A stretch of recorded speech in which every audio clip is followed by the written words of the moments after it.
L'affaire Jean-Baptiste Rambla, épisode 1. C'est ici, au coin de ces rues et devant ce groupe d'immeubles, qu'a été enlevée la petite Marie Dolores. En 1974, Jean-Baptiste, alors âgé de 7 ans, est l'unique témoin de l'enlèvement de sa sœur Maria Dolores, dont le corps est retrouvé un peu plus loin dans un terrain vague. Comment cet homme, autrefois victime, qui a porté la culpabilité de la disparition de sa petite sœur, puis la culpabilité de l'exécution de Christian Ranucci, comment cet homme a-t-il pu à 2 reprises basculer dans le crime ? L'histoire des Rambla est celle d'une famille ordinaire, simple, heureuse, dont la vie bascule du jour au lendemain. Des malheurs en cascade, l'effet papillon, jusqu'au chaos. Le 3 juin 1974, à Marseille, Marie Dolores Rambla, 8 ans, est enlevée sous les yeux de son petit frère, Jean-Baptiste, 6 ans. 2 jours plus tard, son corps dénudé et couvert de sang est retrouvé dans une champignonnière près d'une route. Connue sous l'affaire du pullover rouge, cette histoire a défrayé les chroniques judiciaires des années 70 jusqu'à nos jours. Reconnu coupable du meurtre de la petite Marie Dolores, Christian Ranucci a été l'un des derniers guillotinés de France. L'histoire aurait dû s'arrêter là, mais le doute s'est installé. Et si Ranucci n'était finalement pas le meurtrier de la petite Marie Dolores ? Impensable pour le fils Rambla. Embarqué dans un long combat judiciaire, il en est devenu presque fou au point de tuer à son tour. Vous écoutez Homicide, je suis Caroline Nogueras.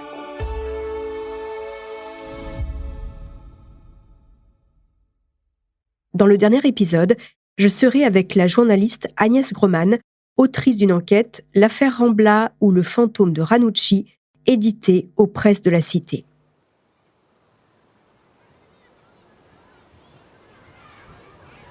« 3 juin 1974. Les enfants n'ont pas école. Ce lundi de Pentecôte a déjà l'odeur des grandes vacances. Dans la cité phocéenne, le soleil tape. Pas de jour férié pour Pierre, ouvrier boulanger. De toute façon, ils n'ont pas les moyens de se prendre un jour de repos. Ils n'ont même pas de voiture pour se balader avec leurs 3 enfants. Pas question de se morfondre pour autant. Dolores, profondément chrétienne, pour elle, la Pentecôte est un jour de fête. Alors elle cuisine un délicieux ragoût pour midi. La mère de famille est heureuse dans son petit appartement HLM situé à quelques kilomètres du centre de Marseille. Les Rambla habitent ici depuis 4 mois. Dolores ne se lasse pas des apéros entre voisins, des rires des enfants qui jouent sur le parvis de l'immeuble. Oui, vraiment, elle aime cette nouvelle vie dans la petite cité Sainte-Agnès. Alors, oui, cet ensemble regroupé d'immeubles de 4 étages manque de charme, mais peu importe. Il est 11h, un fumet agréable se dégage de la cuisine de Dolores et emplit toute la cage d'escalier. La mère de famille surveille son plat qui mijote sur le feu et jette de temps en temps un œil à ses 2 enfants depuis sa fenêtre. Marie Dolores et Jean-Baptiste, que tout le monde appelle Jean, 8 et 6 ans, jouent dans la cour près du garage avec 2 de leurs copains. Les enfants Rambla sont toujours bien habillés. Ce jour-là, Marie porte une tenue toute blanche et Jean un bermuda bleu marine. Marie, Jean, c'est bientôt l'heure de passer à table. Mais ils traînent. En secret, ils se sont mis d'accord pour cueillir un petit bouquet de fleurs à leur maman. Ça lui fera tellement plaisir. Devant les garages de la cité, Marie Dolores indique à Jean quelques fleurs à cueillir. Pour maman, il faut choisir les plus belles. Concentrés sur leur projet, les 2 petits ne voient pas arriver le jeune homme qui se tient devant eux. « Bonjour les enfants, leur dit-il. J'ai perdu mon chien noir. Il ne doit pas être très loin, vous pourriez m'aider à le chercher ?» Bien élevé, et surtout très excité à l'idée de chercher l'animal, Marie et Jean acquiescent. « Toi, tu n'as qu'à aller vers la gauche, et avec ta sœur, on va chercher du côté droit, ajoute l'inconnu. » Alors ni une ni deux, Jean s'exécute et part seul. Il fait le tour de son immeuble, aucun chien noir à l'horizon. Il revient à son point de départ, Marie n'est pas là, le monsieur non plus. Et la voiture avec laquelle il est arrivé a disparu. Du haut de sa fenêtre, Dolores voit son fils seul et lui demande où est sa sœur. Elle cherche le chien noir. Bon, c'est peut-être un de leurs nouveaux jeux. Pas de quoi s'inquiéter. Pierre, son mari, est en train de garer sa mobilette. Il rentre du travail pour le déjeuner. Et il tombe sur son fils, Jean, seul sur le parvis. T'es tout seul ? Elle est où ta sœur ? Elle est partie avec le monsieur qui cherche son chien noir. Un chien noir ? Un monsieur parti ? Pierre et Jean font le tour des immeubles, criant le nom de Marie-Dolores. En vain. Extrêmement inquiet, Pierre remonte le plus vite possible, saisit la photo de sa fille qui trône sur sa table de chevet, enfourche son Solex, direction le commissariat.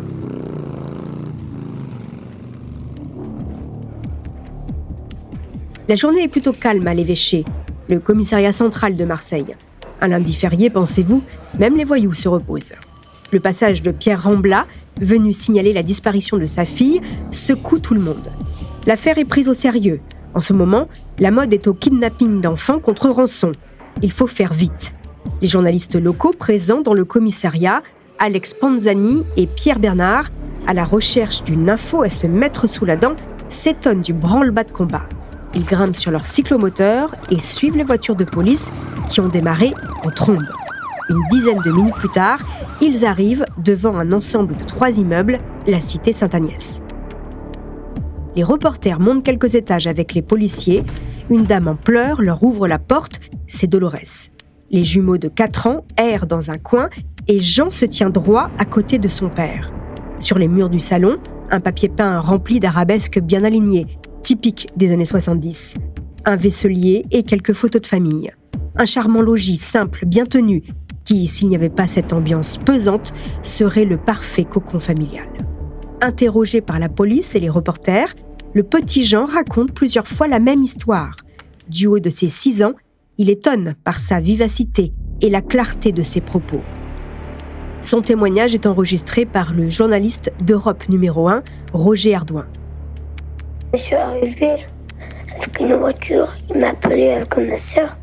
Après, il a dit que je cherche le chien. Il avait perdu son chien ? Oui. Après, il a dit que je passe par là-bas et ma soeur le reste là. Et alors tu es parti chercher le chien ? Oui. Et ta soeur est restée avec le monsieur ? Oui. Et quand tu es revenu, le monsieur n'était plus là et ta grande soeur non plus ? Non.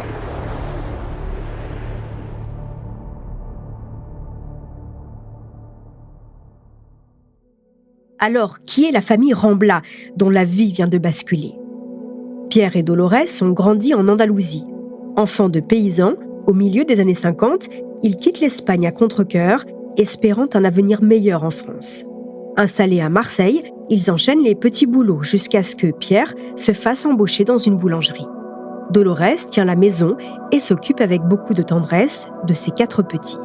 Le couple s'aime, leurs enfants sont leur fierté. Ils sont bien élevés, polis, propres. Pierre est assez sévère, mais c'est un papa attentionné, très aimant. La maison Rambla est joyeuse, on rit, on joue, on se déguise et on danse.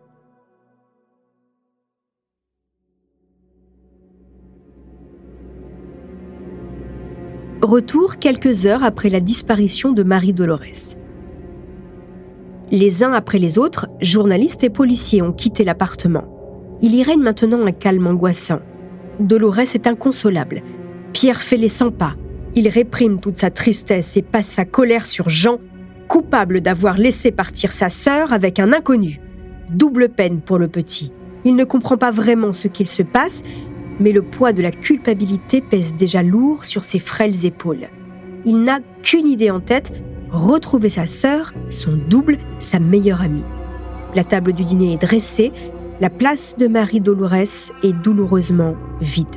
À part les jumeaux, personne n'a le cœur à manger. Où est-elle ? Est-ce qu'elle va bien ? Mange-t-elle à sa faim ? Dans la nuit du 3 juin 1974, aucun Rambla ne trouve le sommeil. Le lendemain, la presse relaie le signalement de la petite fille disparue. On peut lire 1m30, corpulence mince, yeux marrons, cheveux châtains longs non frisés, visage ovale, teint clair, cicatrice nette sur l'aile droite du nez. Au moment de sa disparition, Marie-Dolores portait un short blanc et une chemisette blanche à manches courtes, des soquettes blanches et des chaussures genre sabot marron clair avec une bande verte. Sur la chaîne d'info locale, Pierre lance un appel aux ravisseurs. Espero bien que le monsieur que la prima filla me la remene vivante, que es la única cosa que yo le demando. Voilà. En ce moment, il vous écoute peut-être. Je suis en cœur, comme si un père de famille a des enfants, il verra bien comment ça coûte un enfant.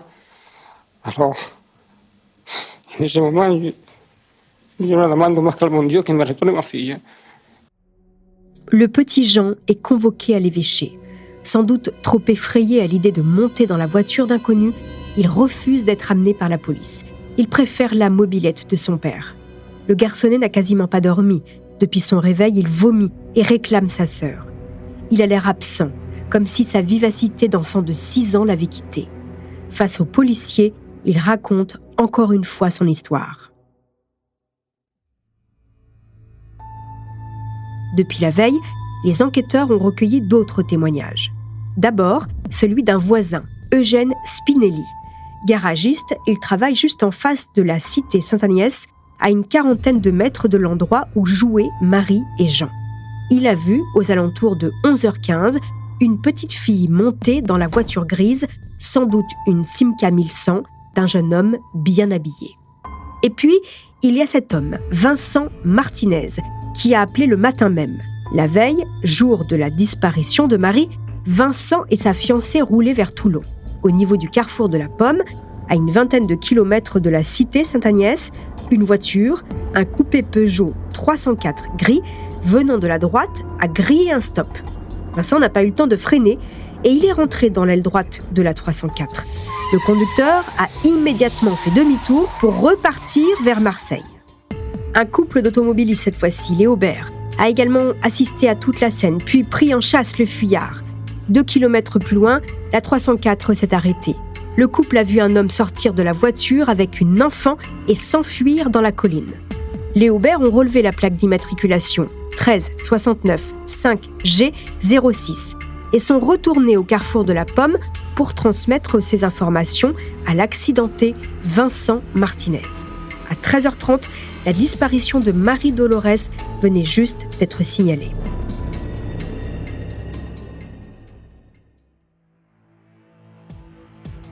Une autre déposition intéresse également les gendarmes, celle de maître Henri Guazzonnet, propriétaire d'une champignonnière à quelques kilomètres du carrefour de la Pomme.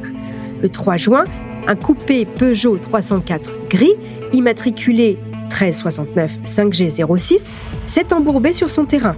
Le propriétaire de la voiture, un jeune homme grand et bien habillé, n'a pas vraiment réussi à expliquer comment il s'était retrouvé à cet endroit. Henri l'a aidé à débloquer sa voiture et le conducteur est reparti, seul, en direction de Nice. Il était environ 17h30. Fort de ces éléments, le 5 juin, les enquêteurs organisent une battue au niveau du carrefour de la Pomme. Marie Dolores a disparu depuis 2 jours. Un important dispositif de policiers, gendarmes et de chiens est déployé. À l'entrée de la champignonnière, première découverte, au sol, un pullover rouge en bon état. Près d'un talus, un gendarme trouve une petite chaussure, un sabot marron avec une bande verte sur le dessus. Puis, dissimulé sous un tas de branchages, l'enquêteur découvre le corps d'une petite fille en position fétale. Elle est couverte de sang et de terre. Son cou est tailladé, ses yeux encore ouverts. Il faut prévenir les remblats.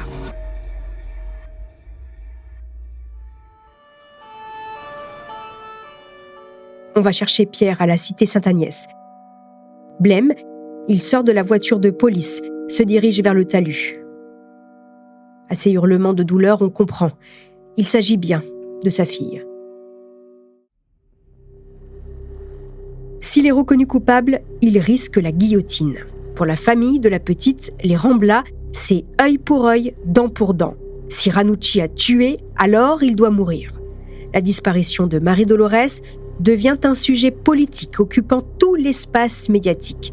La question derrière ce sordide fait divers est celle de la peine de mort. Les remblats ne peuvent faire leur deuil en paix, pris bien malgré eux dans ce tourbillon qui les dépasse. Christian Ranucci est interpellé chez lui à Nice quelques heures après la découverte du cadavre de Marie Dolores. C'est un jeune homme de 20 ans, un commercial qui vit toujours chez sa mère. Il est fidèle à la description du petit Jean. Grand, brun et bien habillé. Physiquement, il n'a rien d'un criminel. Il semble même particulièrement sympathique. C'est peut-être pour ça que Marie-Dolorès l'a suivi. Pour le confondre, la police a besoin du seul témoin qui l'a vu de près, Jean Rambla. Convoqué une nouvelle fois à l'évêché, l'enfant va devoir faire face au meurtrier présumé de sa sœur, une épreuve douloureuse. Depuis que Marie a disparu, le petit dort mal. Cette nuit encore, il s'est réveillé en pleurs, en hurlant. Quand il arrive au commissariat, une nuée de journalistes l'accueille. Le petit de 6 ans est éteint, hagard, il ne dit pas un mot. Sa présence dans le commissariat détonne. Un garçonnet en culotte courte et veste, les cheveux légèrement trop longs parmi les grands gaillards en costume bien coupé de l'hôtel de police. Il est si petit, écrasé sous trop de responsabilités pour son âge. Lui ne veut qu'une chose, retrouver sa sœur. Personne n'a vraiment pris le temps de lui expliquer qu'elle ne reviendrait plus. Mais face aux pleurs de sa mère et la colère de son père, il est bien obligé de se rendre à l'évidence. Derrière une vitre sans teint, Ranucci se tient debout, encadré par plusieurs policiers en civil. Jean regarde longtemps, hésite, mais il ne le reconnaît pas. L'homme qu'il a vu partir avec sa sœur ne portait pas les mêmes habits. Puis on lui présente la voiture de Ranucci, la Peugeot 304. Jean reste mutique. Il paraît ailleurs, complètement effacé. C'est une grosse déception pour les enquêteurs, mais aussi pour Pierre Rambla. Tous attendaient une confirmation du petit garçon.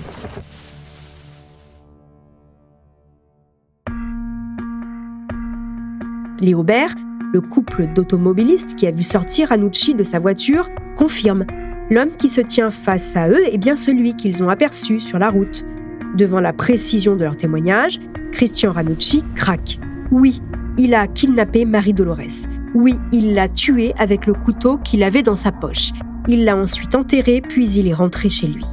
L'arme du crime est retrouvée sous le tas de fumier indiqué par Ranucci. Mais le pull-over rouge, le premier scellé, eh bien le suspect est formel. Ce n'est pas le sien. D'ailleurs, il n'est pas à sa taille. L'instruction est bouclée en 6 mois. Pour les enquêteurs, pas de doute, Christian Ranucci est coupable de l'enlèvement et du meurtre de la petite fille, même si depuis ses aveux, il s'est rétracté. Un peu moins de 2 ans après le drame, l'heure du procès a sonné. Nous sommes en 1976, la peine de mort est toujours en vigueur, bien que dans les faits, elle n'est que très rarement appliquée. Pour son crime, Christian Ranucci, 22 ans, risque sa tête.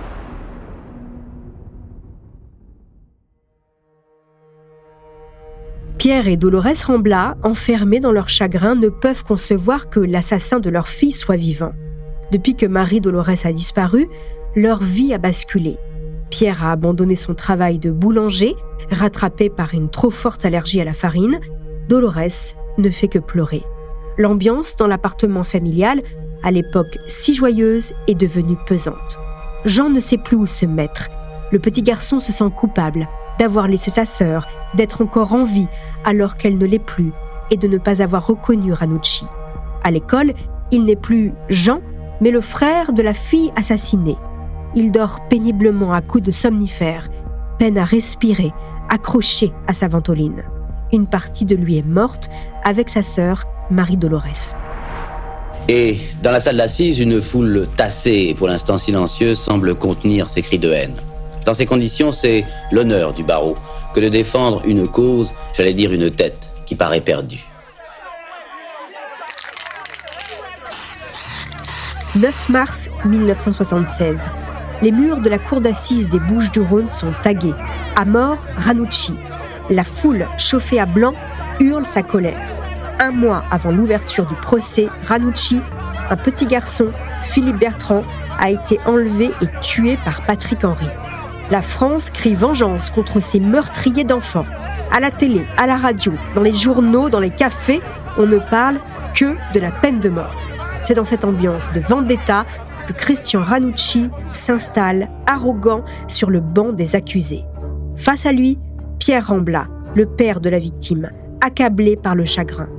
Pierre est venu seul au procès, Dolorès et les enfants n'en avaient pas la force. La mère de Christian, persuadée de l'innocence de son fils, se bat corps et âme pour qu'il soit acquitté. Elle trouve même une témoin providentielle, Madame Janine Mattei, qui affirme à la barre que sa fille a été importunée dans une cité marseillaise par un homme au pullover rouge roulant en Simca 1100 et que cet homme, ce n'est pas Ranucci. Témoignage bancal, défense désastreuse. Après 2 jours de procès, Christian Ranucci est reconnu coupable de l'enlèvement et du meurtre de Marie Dolores Rambla. Il est condamné à la guillotine.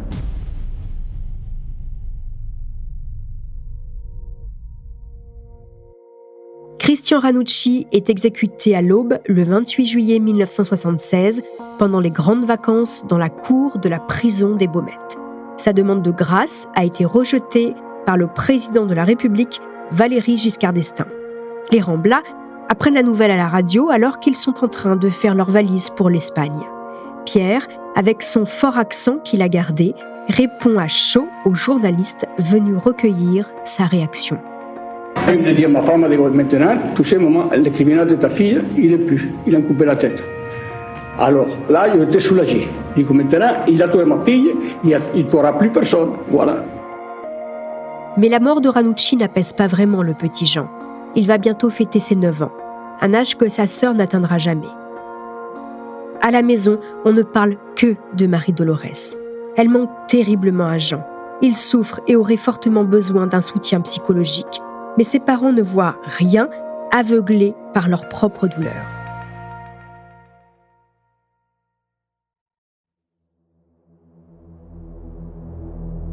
Les jours ont passé, les vacances sont terminées. Les Rambla ont retrouvé leur appartement et tentent comme ils peuvent d'avancer jusqu'à cette visite qui va les bousculer. Gilles Perrault, ancien avocat et ancien journaliste, toque à la porte de la famille endeuillée. Assis dans leur salon, il leur explique qu'il souhaite écrire un livre sur l'affaire, comprendre les zones d'ombre de l'enquête bouclée selon lui trop rapidement. Pierre Rambla accepte, à une seule condition, le livre doit raconter la vérité. La contre-enquête de Gilles Perrault, le pullover rouge, sort 2 ans après la mort de Ranucci en 1978. Selon l'auteur, Christian Ranucci est innocent, victime d'une erreur judiciaire qui lui a coûté la vie. Et c'est un carton. 2 millions d'exemplaires vendus. Pour les Rambla, surtout pour Jean, c'est le début d'une longue et lente descente aux enfers. Pour défendre sa thèse, Gilles Perrault s'appuie sur le témoignage de Jean en 1974. Le petit garçon n'a pas reconnu Christian Ranucci et sa voiture. Pourtant, écrit-il, Jean serait un fin connaisseur d'automobile.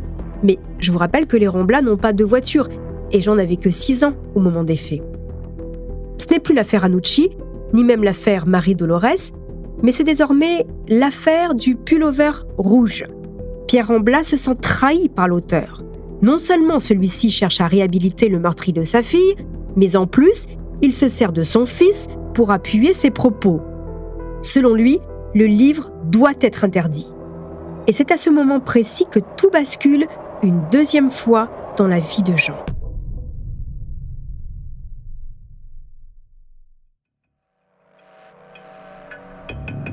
Pierre s'est promis de se battre pour la mémoire de sa fille. Et là, c'est comme si elle avait été tuée une 2e fois. Il n'est pas question qu'un homme remette en cause la vérité judiciaire. Le père Rambla se lance dans une croisade contre Gilles Perrault. Dans les librairies marseillaises, il déchire les exemplaires du pullover rouge. Face au refus des autorités d'interdire le livre, il organise un autodafé avec femmes et enfants devant le palais de justice de Marseille. Mais ces actions n'y changent rien. L'opinion publique a basculé en faveur de Ranucci. S'il est innocent, alors ce sont les Rambla les coupables. Coupables de l'avoir fait condamner à mort. Dans l'appartement, le téléphone ne cesse de sonner. Des insultes, des menaces. Parfois, c'est Jean qui décroche et qui reste figé par les propos d'une violence inouïe. La boîte aux lettres déborde de courriers injurieux. De familles de victimes, ils sont devenus les boucs émissaires d'un combat politique trop lourd à porter. La vague médiatique grossit jusqu'à devenir un tsunami. 4 ans après la sortie du livre, c'est un film qui sort, Le Pullover rouge de Michel Drac. Une nouvelle fois, Pierre déploie toute son énergie pour le faire interdire. En vain. Il menace de faire sauter les salles de cinéma, de tout brûler. À chaque action, il prend Jean avec lui. Parce que lui, il sait. Parce que lui aussi doit se battre pour rétablir la vérité. Jean est toujours là, bercé par la haine et la vengeance que lui transmet son père. Il est son éternel appui, mais qui le soutient, lui ?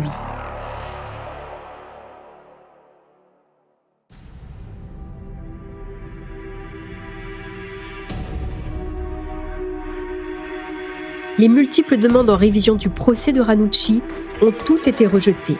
La justice donne raison aux Rambla. Mais à quoi bon quand les médias ne cessent de mettre en avant les doutes qui planent sur l'enquête ? Jean est de plus en plus rongé par la culpabilité. Il se renferme. À l'école, on le montre du doigt. Et puis un jour, il explose. Il a 15 ans, il est en 3e. En cours de français, le prof demande d'ouvrir la page 87 du manuel de grammaire. Horreur, une photo de Ranucci trône au-dessus d'un extrait du Pullover rouge. Il déchire la page, jette le livre. C'est son premier excès de rage. Il est alors exclu du collège pendant 1 semaine. Et pour lui, c'est une nouvelle injustice. Plus rien n'est joyeux dans l'univers de Jean. Avec son frère et sa sœur, les jumeaux, il assiste impuissant à la déliquescence du couple que forment ses parents. Jean encaisse et s'interpose comme il peut entre son père et sa mère quand le ton monte trop fort et que Pierre menace Dolorès avec un couteau. Pierre a toujours été dur. Quand Jean vole un peu de chocolat à l'épicerie, il est puni à coups de ceinture. Quand il sèche son cours de musique, Pierre lui fracasse sa guitare sur la tête. L'adolescent ne trouve le réconfort qu'auprès de sa mère. L'intérêt des Français pour l'affaire Ranucci ne désenfle pas. Livres, documentaires, reportages, interviews, enquêtes, contre-enquêtes, demandes de révision. Jean est toujours ramené à son témoignage d'enfant de 6 ans. En fait, la vie de Jean s'est arrêtée le 3 juin 1974.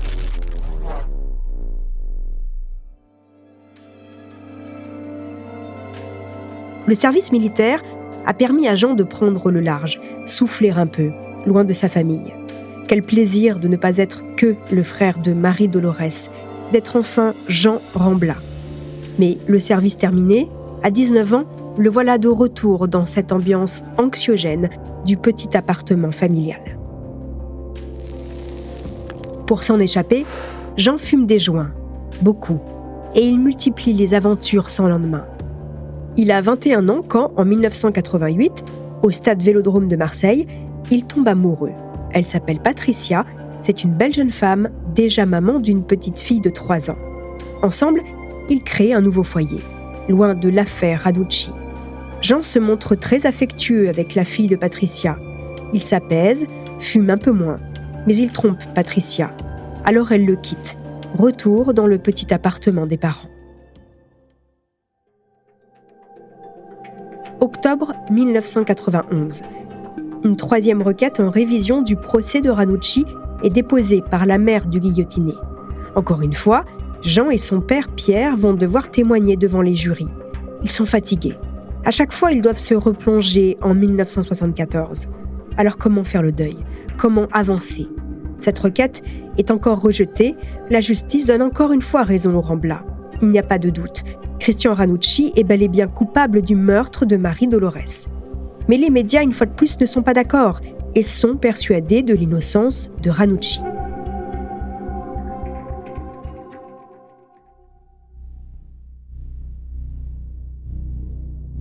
D'interview en procès, Jean bouillonne. Il a besoin de stabilité. Il se remet avec Patricia en promettant de ne plus aller voir ailleurs. Le couple accueille un petit garçon, Thomas, mais Jean n'arrive pas à s'investir dans sa vie de famille. 20 ans après la mort de Ranucci, Gilles Perrault, auteur du Pullover rouge, publie un nouveau livre. Et encore un coup dur pour Jean. Il est terriblement mal dans sa peau. Mais, une fois de plus, personne ne se soucie de lui. Il a trouvé un petit emploi dans un magasin pour animaux et ses infidélités recommencent. À commencer par la femme de son patron. Alors Patricia le quitte encore et Jean retourne vivre encore chez ses parents et démissionne de son job. Sans emploi, sans Patricia, il erre dans l'appartement fume-joint sur joint. Agacé de le voir traîner, son père lui trouve un travail chez de vieilles connaissances. Corinne, une voisine de la cité Sainte-Agnès qui a quasiment grandi avec Jean. Corinne et son mari Christian ont une entreprise de catering. Ils sont restaurateurs sur les tournages de cinéma. Jean travaille au black comme homme à tout faire. Il conduit les camions, monte les chapiteaux de cantine, dresse les tables, débarrasse, fait la vaisselle. Un boulot harassant. Du cannabis, il passe à la cocaïne. Il devient accro. La poudre le rend sociable et lui permet d'exprimer ce qu'il n'arrive pas à dire quand il est sobre. En juillet 2003, l'émission Faites entrer l'accusé est consacrée à l'affaire Ranucci. Évidemment, père et fils Rambla sont devant leur poste. Et encore une fois, l'angle choisi est celui de l'erreur judiciaire. Pierre et Jean se sentent persécutés, leur souffrance niée. Jean en veut à tout le monde, aux journalistes, aux enquêteurs, à son patron. Il ne trouve du réconfort que dans les bras des femmes, dont bien sûr ceux de Corinne.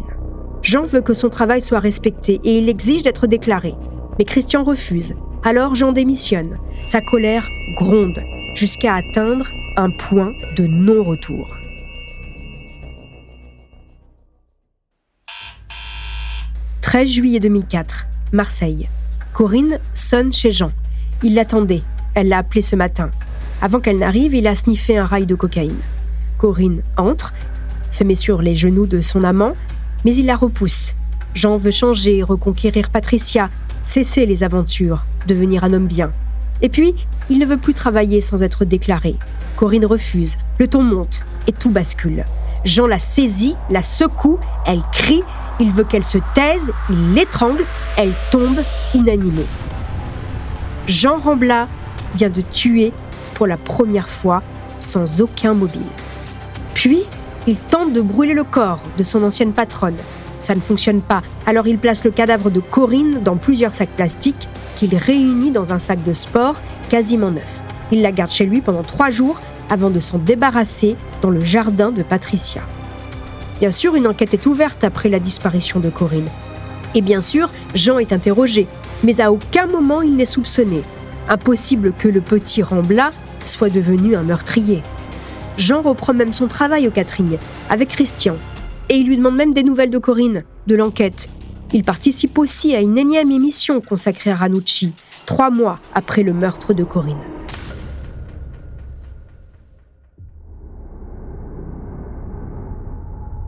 Les mois passent et Corinne ne réapparaît pas. L'enquête piétine. Mais voilà, Patricia a besoin de récupérer la trottinette de son fils dans le cabanon au fond de son jardin. Elle ouvre la porte, l'odeur est pestilentielle.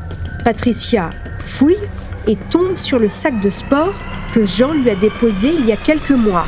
Horreur! Une tête à moitié carbonisée en dépasse. Choquée, Patricia contacte immédiatement la police. Corinne, disparue il y a 7 mois, vient d'être retrouvée. Jean Rambla est arrêté. Son procès s'ouvre en octobre 2008 devant la cour d'assises des Bouches-du-Rhône, à l'endroit même où, 32 ans plus tôt, Christian Ranucci a été condamné à la guillotine. Pierre Rambla est là, assis sur un banc, au premier rang. Le vieil homme de 83 ans ne comprend pas, ne voit pas ce qu'il a pu rater. C'est à lui de dire toute la vérité, c'est tout. Mais je vous jure que mon fils, si il a caché sa vie. Depuis la perte de sa soeur. Mon fils, il n'était pas mon fils. Il n'était pas mon fils. Il a changé.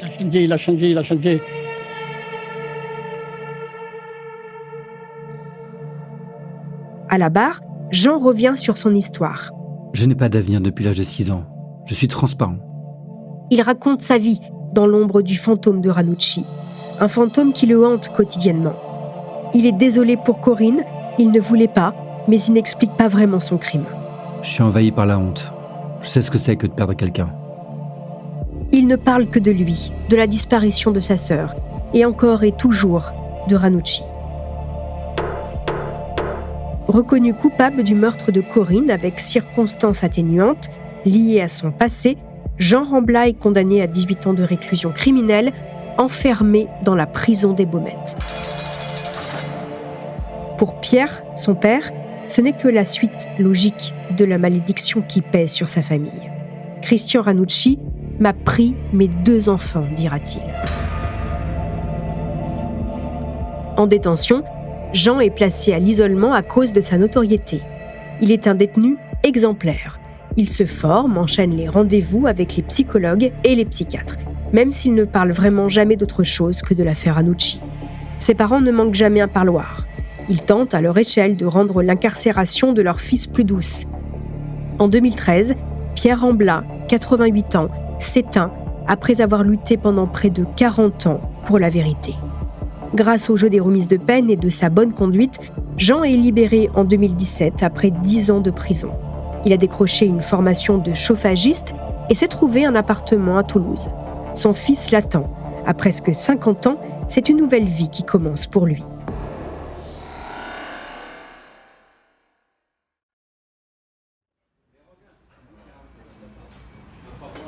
Son quotidien toulousain, c'est pétanque et PMU. Jean tente de passer inaperçu. Il a une nouvelle petite amie, sa voisine. Il s'exprime correctement et ne fait pas d'écart. La prison lui a permis de se sevrer, bien qu'il fume encore de temps en temps. Mais un jour, à nouveau, tout bascule.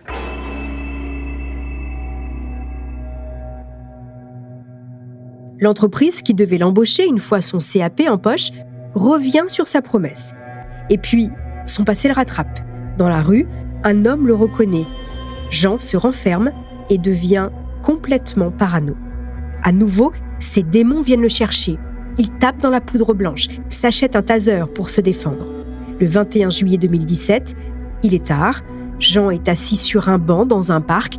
Le cannabis le rend un peu stone. Un couple s'approche de lui et il a le sentiment d'être agressé. Il se réveille, les mains en sang, et il ne se souvient plus de rien.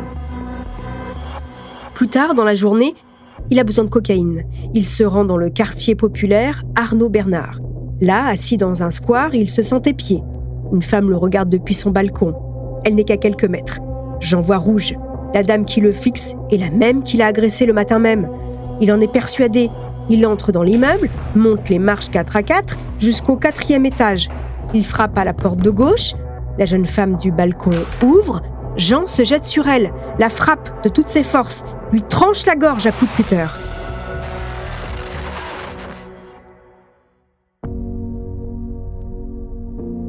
Elle s'appelait Cynthia Lunimbu. C'était une jeune femme d'origine angolaise de 21 ans. Son corps est retrouvé 1 semaine plus tard. La scène est extrêmement violente. Cynthia n'a pas été violée, rien n'a été cambriolé chez elle, mais l'agresseur a laissé son ADN partout dans l'appartement et il est bien connu des services de police.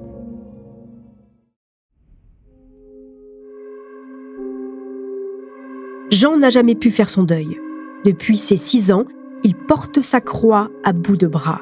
Il est toujours le petit Jean, celui qui a vu partir sa sœur et qui n'a rien fait, celui qui n'a pas su reconnaître Ranucci, celui qui n'est que le frère de Marie-Dolores. Il n'est que ça. L'affaire Ranucci, c'est son fardeau, son combat, sa malédiction. Les journaux s'emparent de l'information. Jean Rambla a recommencé. Tous ceux qui l'ont suivi pendant sa première détention n'en reviennent pas. Psy, personnel pénitentiaire, ils sont catégoriques. Quand Rambla est sorti, rien ne laissait penser qu'il allait récidiver. Sa famille, fatiguée des drames, lui tourne définitivement le dos. Sa mère, son frère et sa sœur ne le soutiendront plus. Désormais, il va devoir avancer seul. Ouverture aujourd'hui du procès de Jean-Baptiste Rambla à la cour d'assises de Haute-Garonne, accusé du meurtre d'une femme en 2017, déjà condamné pour meurtre en 2008. L'accusé n'est autre que le frère de Marie-Dolores Rambla, la fillette assassinée par Christian Ranucci dans l'affaire dite du pullover rouge. Décembre 2020. Nous sommes en pleine crise du Covid. Le procès très attendu est fermé au public. Seuls quelques journalistes accrédités peuvent entrer masque sur le visage. Jean Rambla, 53 ans, apparaît devant la cour en t-shirt blanc et sweatshirt gris, la tête baissée. 3 ans se sont écoulés depuis le meurtre de Cynthia. D'emblée, Jean parle de l'affaire qui l'a traumatisé. En fait, il ne parle que de ça. Comme lors de son premier procès, il répète « Sa vie s'est arrêtée le 3 juin 1974 ». Pourquoi a-t-il tué Cynthia ? Il ne sait pas. Froidement, il explique qu'il a fait à cet inconnu ce qu'il rêvait de faire depuis des années à Gilles Perrault, l'auteur du célèbre livre contre-enquête « Le Pullover rouge ». Dans son box, Jean n'a pas un regard pour les parties civiles. Il sait pourtant qu'il est responsable de la mort d'une jeune fille, mais il ne se sent pas coupable. Les coupables, il y en a beaucoup. Ranucci, Gilles Perrault, les médias, la société dans son ensemble. Jean Rambla est en boucle. Il veut réparation pour tous les torts qui lui ont été causés à cause de l'affaire du Pullover rouge. Il parle encore de ce sentiment de culpabilité qui le ronge, de ces questions qui reviennent sans cesse dans sa tête. Pourquoi ne m'a-t-il pas pris aussi ? Pourquoi ne l'ai-je pas reconnu ? Jean Rambla n'a jamais grandi. Il est toujours le petit garçon de 6 ans, hagard, dans ce commissariat central de Marseille. La douleur de la famille de Cynthia, il la connaît, alors, enfin, il lève ses yeux vers eux. Je présente mes excuses à la partie civile. Perdre un enfant dans des conditions comme ça, c'est horrible. On ne peut pas s'en remettre. Le passé douloureux et les traumatismes évidents de Rambla suffiront-ils à convaincre le jury d'une certaine clémence ? Le réquisitoire de l'avocat général laisse peu de place au doute. Monsieur Jean Rambla n'a pas, dit-il, le monopole du malheur. C'est un meurtrier en puissance. Aucune circonstance atténuante ne lui sera accordée. À l'issue de 3 jours de procès, Jean Rambla est donc condamné à la peine maximale, perpétuité assortie de 22 ans de sûreté.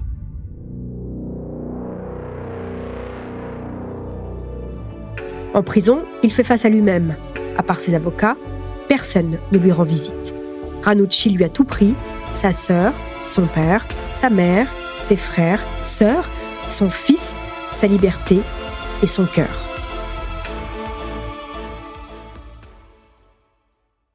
Agnès Grossman, bonjour. Bonjour. Merci d'avoir accepté mon invitation. Vous êtes journaliste, vous avez écrit un livre sur Jean-Baptiste Rambla, L'affaire Rambla ou le fantôme de Ranucci.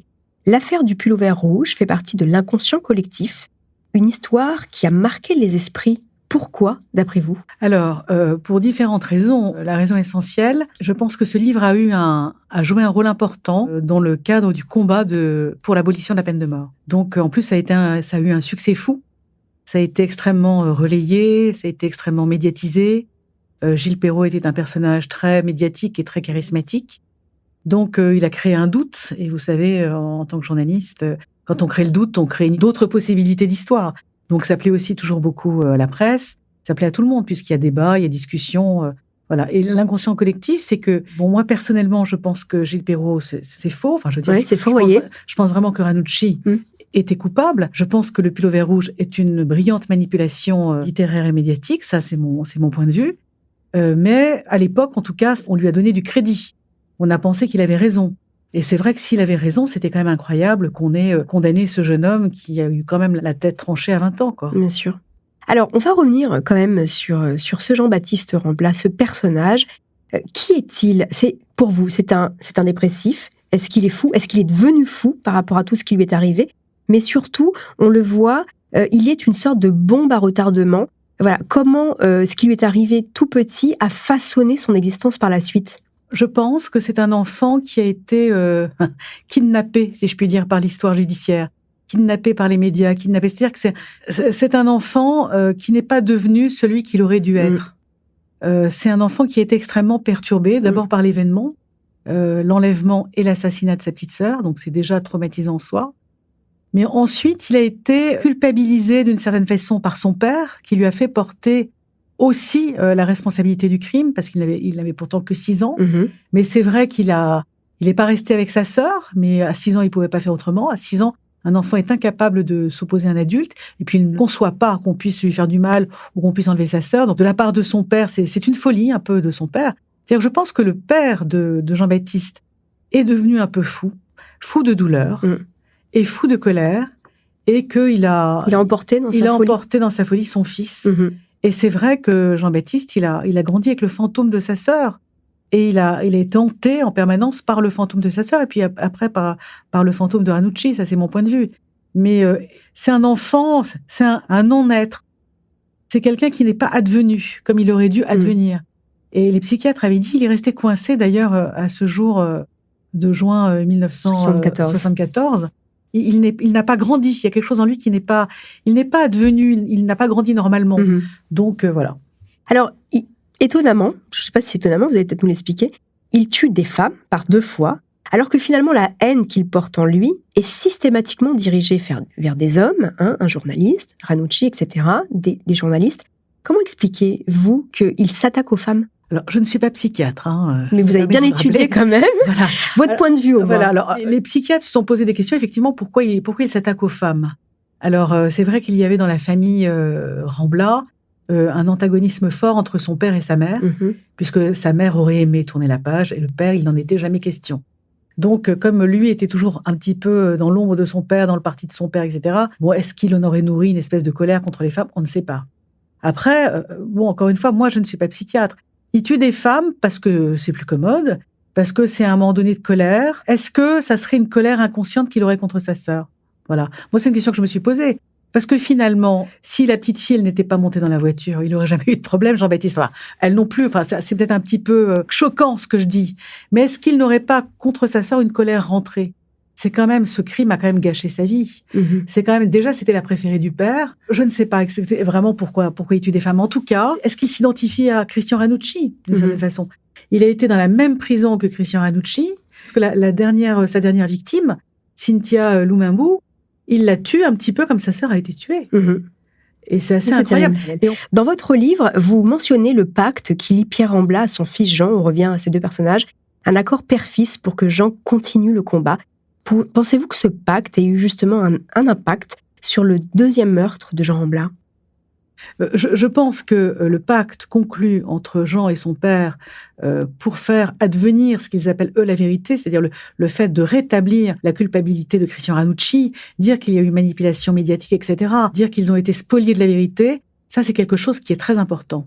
De toute façon, je pense que Jean-Baptiste est effectivement lié complètement à son père, qu'il a vu souffrir, qu'il a vu être détruit par cette histoire.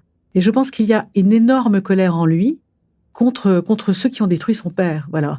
Et oui, donc je pense que c'est très important. Et d'ailleurs, à son 2e procès, il a dit, est-ce qu'il faut faire tout ça pour faire advenir la vérité ? C'est presque comme s'il avait tué une 2e fois pour de nouveau avoir une tribune, cette tribune étant le box des accusés dans une cour d'assises. Donc aller jusque-là pour qu'on l'entende enfin. Enfin, pour qu'on l'entende enfin. Et d'ailleurs, il a été entendu, puisque il y a eu des reportages, il y a eu des livres qui ont été faits, qui ont adhéré à sa version des faits, c'est-à-dire qu'effectivement, Ranucci était bien coupable et il y a eu manipulation médiatique et politique. Donc, et comme par hasard, une fois les livres sortis, une fois les documentaires sortis, il a renoncé à faire appel. Comme si, une fois pour toutes, il avait été entendu. Oui, il dit pendant son procès, s'il faut en arriver là pour se faire entendre. Voilà, c'est ça. Est-ce qu'il faut tuer une 2e fois pour se faire entendre ? Il faut voir que c'est un personnage qui est animé d'une colère extraordinaire. Et c'est avec sa colère qu'il tue. Vous dites que vous n'avez jamais rencontré Jean Rambla. Est-ce que vous savez ce qu'il est devenu en prison ? A-t-il fait du chemin depuis ? Alors, je ne l'ai pas rencontré parce que d'abord, on ne rencontre pas comme ça facilement les criminels. Et puis, ses avocats ont fait barrage un peu quand même, parce qu'ils ont eux-mêmes écrit un livre. Donc, après, moi, je suis passée à autre chose, je l'avoue. Non, je ne sais pas. Et je sais qu'il a vu des psys. D'ailleurs, il a été en prison pour la première fois. Il a pleuré aussi pour la première fois. C'est la première fois qu'il a été écouté. Parce que c'est quand même un enfant dont on n'a jamais envisagé la souffrance. C'est-à-dire qu'il n'a jamais été considéré comme une victime. Alors, l'époque était moins à la psychologie qu'aujourd'hui. Mais c'est vrai que c'est quand il a tué une première fois qu'il a enfin été entendu et qu'on a envisagé qu'il avait beaucoup souffert. Donc je ne sais pas vraiment ce qu'il est devenu. Il n'a pas fait appel. Donc, c'est qu'il n'a pas eu besoin de nouveau d'une tribune. Est-ce que c'est parce qu'il a été entendu ? Peut-être. J'ai une toute dernière question pour vous. Qu'est-ce qui vous a donné envie d'écrire ce livre ? Alors, d'abord parce que c'est quand même une histoire extraordinaire quand on s'intéresse à la criminalité. Avoir un homme qui devient lui-même un assassin, un meurtrier plutôt, alors qu'il a été victime, que sa famille a été victime d'un des plus grands meurtres connus. C'est un fait divers qui a vraiment secoué la France. D'ailleurs, au début de plusieurs décennies. Voilà, et aujourd'hui encore, puisqu'on en parle, on est là ensemble dans Silo pour en parler. Voilà, c'est quand même à Marseille, quand sa première victime a été retrouvée, alors qu'il avait été le dernier à l'avoir vue, etc., on n'a pas envisagé que ça puisse être lui, tellement dans l'inconscient collectif, ou même dans le conscient collectif, les Ramblas étaient des victimes. Les Ramblas ne pouvaient pas devenir des meurtriers. Donc ça, c'est un truc incroyable. Et puis moi, je savais par expérience que l'histoire avait parfois été tronquée. Ça avait été racontée d'une façon tronquée. C'est-à-dire, je savais que certains savaient que Ranucci était coupable et il avait raconté l'histoire autrement. Quand vous dites certains? Des journalistes, voilà. Je savais, des producteurs, des journalistes. Je savais que l'histoire avait été mal racontée. Et je m'étais toujours demandé si les Ramblas n'avaient pas beaucoup souffert. C'est ce que j'appelle d'ailleurs dans mon livre la malédiction des Ramblas. Pour moi, ça serait ça. Leur histoire a été mal racontée et ils ont été victimes de cette histoire et on ne ment jamais impunément. Voilà. Et ça m'intéressait de raconter la vérité, si je puis dire. C'est toujours prétentieux de dire ça. En tout cas, d'essayer de comprendre ce qui avait pu se passer pour cette famille, et spécialement pour Jean-Baptiste Rambla. Agnès Grossman, merci beaucoup d'avoir accepté mon invitation. Je rappelle que vous êtes journaliste, que vous avez écrit un livre sur Jean-Baptiste Rambla, l'affaire Rambla ou le fantôme de Ranucci, aux éditions Presse de la Cité. Merci beaucoup Agnès. Merci à vous. Voilà, c'est ainsi que se termine cette saison de Homicide. Elle a été écrite par Capucine Lebeau et réalisée par Amaury Breton. Merci, chers auditeurs, pour votre fidélité. N'hésitez pas à nous mettre des étoiles sur vos applis de podcast, à commenter cette saison. Nous sommes toujours ravis de vous savoir plus nombreux à l'écoute d'Homicide.